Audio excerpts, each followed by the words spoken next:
கோடி கோடியாக பணம் இருந்தும் என் வாழ்க்கை சரியில்லைன்னு சொல்கிறவங்களும் இருக்காங்க. பணம் இல்லாதனால என் வாழ்க்கை சரியில்லைன்னு சொல்கிறவங்களும் இருக்காங்கங்க. நம்ம நினச்சிக்கிறோம் பணம் இருந்தால் நம்ம வாழ்க்கை நல்லா இருக்கும் அப்படின்னு. ஆனால் பணம் இருந்தும் வாழ்க்கை சரியில்லாமல் இருக்காங்களே. எத்தனையோ பேர்கள் பணம் இருந்தும் நிம்மதி இல்லாமல், வாழ்க்கை சரியாக அமையாமல், பிடிச்சவங்க கூட இல்லாமல், பாசம் கிடைக்காம, அன்பு கிடைக்காம, உறவுகள் இல்லாமல், ரொம்ப வாழ்க்கைக்கு அன்புக்காக ஏங்கி தான் போயிருக்காங்க. வாழ்கிற வாழ்க்கைக்கு அர்த்தமே இல்லாமல் கூட வாழ்ந்துட்டுருக்கவங்களும் இருக்காங்க.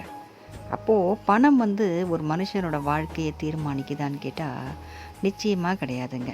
ஆனால் பணத்தால் நிறைய பேருடைய வாழ்க்கை இன்றைக்கி கேள்விக்குறியாக தான் இருக்குது. இந்த பணம் இருந்திருந்தால் என் வாழ்க்கை இப்படி இருந்திருக்கும், இந்த பணம் சமயத்தில் கிடச்சிருந்தா நான் இந்த வேலையை செஞ்சுருப்பேன், இந்த நபரை நான் கல்யாணம் பண்ணியிருப்பேன், இந்த பொறுப்புகள் எல்லாம் நான் சரியாக செஞ்சு என் வாழ்க்கையில் நான் தலை நிமிர்ந்து நின்றுருப்பேன். இன்றைக்கி பணம் இல்லாதனால என் வாழ்க்கை தலைக்கீழாக மாறிச்சின்னு சொல்கிறவங்களும் இருக்காங்க.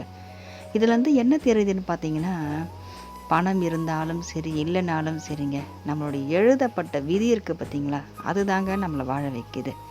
பணம் இருந்தால் வாழ்ந்துடலாம்னா பணக்காரங்கெல்லாம் நல்லா தானே வாழணும், அவங்க ஏன் கஷ்டப்படுறாங்க? அப்போது பணம் உறவுகள் இருந்தால் வாழ்ந்துடலாமா சொன்னால், நம்ம உறவுகள் இருந்தும் இன்றைக்கி கஷ்டந்தாங்க பட்டுட்ருக்கோம். அவங்க செய்கிற கர்மா தாங்க நம்மளுடைய வாழ்க்கையை தீர்மானிக்குது. அதனால் இந்த ஒரு தருணத்தில், இந்த ஒரு கணத்தில் நம்ம வாழ்க்கையை நல்லா புரிஞ்சுக்கிட்டோம்னா, இந்த ஒரு வாழ்க்கை நம்ம வாழக்கூடிய வாழ்க்கையில் இனிமேல் நம்ம நல்ல கர்மாவே பண்ணுவோங்க. பாவம் செய்யாமல் இருந்தாலே அது நல்ல கர்மா தான். நம்மளுடைய வாழ்க்கை இன்றைக்கி முடிஞ்சதோ தொடருதோலாம் நமக்கு தெரியாதுங்க. ஆனால் நம்மளுடைய சங்கதிகளுக்கு ஒரு நிம்மதியான வாழ்க்கையை நம்ம தரணும்னா நிச்சயமாக நம்ம நல்ல கர்மாக்களை தான் நம்ம சம்பாதிச்சு வைக்கணும்.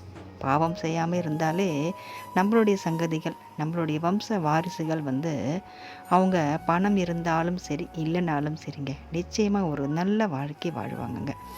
ஓம் நமச்சிவாயா. திருச்சிற்றம்பலம்.